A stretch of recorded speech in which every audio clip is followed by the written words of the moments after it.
Boas-vindas a mais um Nerdologia! Meu nome é Lucas Rosa, cientista biomédico, escritor e, tal qual os professores Pokémon, também tenho sobrenome de planta. E hoje a gente vai brincar de cientista e formular algumas hipóteses sobre o passado e o futuro do mundo Pokémon, baseado nos Pokémons Paradoxo do jogo Scarlet e Violet. Pra quem não zerou o jogo ainda, pequenos spoilers à frente, mas nada que vai atrapalhar muito a sua experiência. Enfim, Pokémons Paradoxo são formas do futuro ou do passado de Pokémons conhecidos da franquia. O exemplo mais perfeito é o Donphan, que possui tanto uma forma Paradoxo do passado e uma futurista, conhecidas como Grand Tusk e Iron Threads. O que me fez ter interesse em fazer esse vídeo é o fato que isso nos permite estudar como foi o passado do mundo Pokémon, coisa que, até então, só era possível através de fósseis de Pokémons, como na vida real. Exceto que os nossos cientistas não conseguem ainda reviver esses fósseis, claro. Antes de continuar, vale introduzir um conceito importante na evolução, a ancestralidade comum. Como eu expliquei no vídeo anterior, evolução não é o que você vê no mundo Pokémon, de uma espécie se tornando outra do nada. Na vida real, o que acontece é que indivíduos de uma espécie sofrem mutações aleatórias no seu DNA, o que é basicamente um livro biológico dentro de cada animal, que contém todas as informações dele. Essas mutações podem ser boas ou ruins para o indivíduo. Quando elas ajudarem ele a sobreviver melhor no seu ambiente, elas vão aumentar as chances desses indivíduos sobreviverem, se reproduzirem, passarem essas mutações adiante. Quando essas mutações vão se acumulando, esses indivíduos começam a ficar mais e mais diferentes, se tornando, assim, espécies diferentes. Ou seja, uma espécie ancestral dá origem a várias novas. E essa espécie é a ancestral comum de suas descendentes.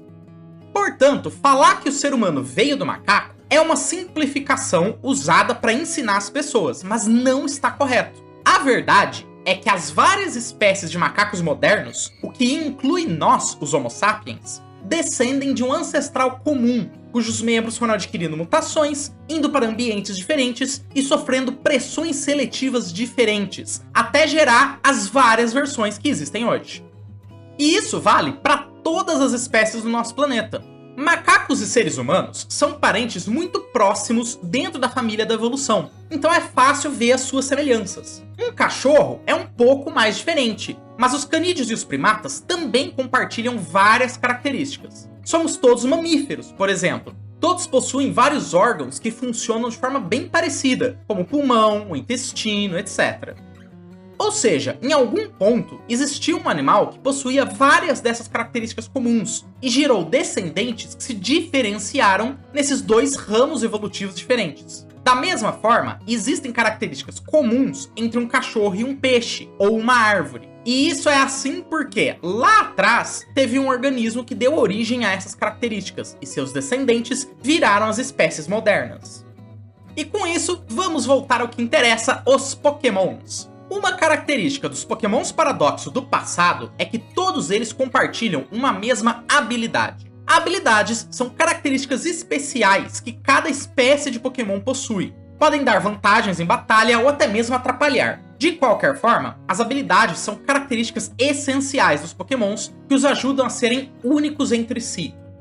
No caso dos Pokémons Paradoxo do passado, essa habilidade é a Protossynthesis, um trocadilho com fotossíntese, que é a capacidade de plantas derivarem energia a partir da luz do sol. E o fato que todos eles compartilham essa habilidade é bem interessante. Isso significa que a diversidade de espécies Pokémon surgiu antes da diversidade de habilidades Pokémon. De fato, considerando quão próximos os Pokémons Paradoxos são dos seus descendentes modernos, isso parece indicar que as habilidades são um desenvolvimento bastante recente na história evolutiva dos Pokémons. O Jigglypuff, por exemplo, já era redondo, rosado, do tipo fada e conhecido pelo seu vozeirão muito antes de desenvolver as habilidades Cute Charm ou Competitive. É difícil bater o martelo só com esses dados sobre se a protossíntese foi a primeira habilidade a surgir no mundo Pokémon ou se várias espécies convergiram para ela por algum motivo. A protossíntese aumenta as capacidades do Pokémon em climas de sol intenso. Existe um ataque chamado Sunny Day que é capaz de alterar o clima local para um clima de sol intenso, bem como a habilidade Drought, possuída por alguns Pokémons, notavelmente o Groudon, e a habilidade Orichalcum Pulse, que pertence ao Koraidon, lendário de Pokémon Scarlet. Ou seja, a protossíntese é uma habilidade sinergística por natureza, que depende de um fator externo ao Pokémon que a possui.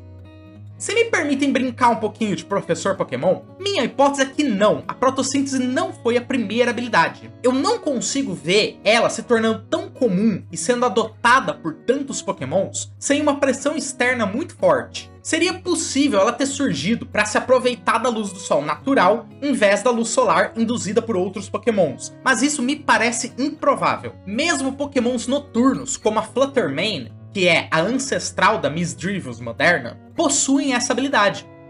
Portanto, a ideia que me resta é que no passado havia um Pokémon importante e onipresente no clima local, que possuía a capacidade de intensificar o sol com uma habilidade. Dois candidatos se despontam por serem lendários e conhecidamente antigos e importantes para o mundo, o Groudon e o Koraidon. Como os Pokémons Paradoxo foram observados na região de Paldea e não de Hoenn, acho que é seguro apontar o Koraidon como o mais provável culpado.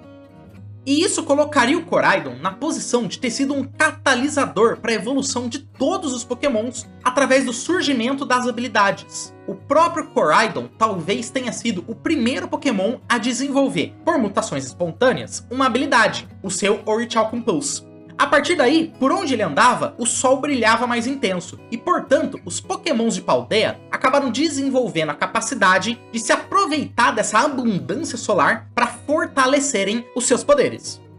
Eventualmente, Koraidons entraram em declínio, tornando-se mais raros. Sem a presença da luz solar com tanta frequência, Pokémons acabaram sofrendo mutações que alteraram suas habilidades para novas capacidades que melhor servem aos seus ambientes específicos. Se minha hipótese tá certa ou não, dependeria de muito mais estudos. Precisaríamos de mais evidências, mais estudos com Pokémons fósseis ou paradoxos do passado. Toda hipótese é, afinal, apenas o começo de um trabalho científico muito maior. Mas é justamente assim que um trabalho científico começa. Agora, corroborar com essa hipótese, eu vou deixar para algum aspirante a professor Pokémon por aí. Espero que tenham gostado, pessoal. Muita gente pediu por esse vídeo no episódio anterior que eu fiz sobre Pokémon, então aqui está.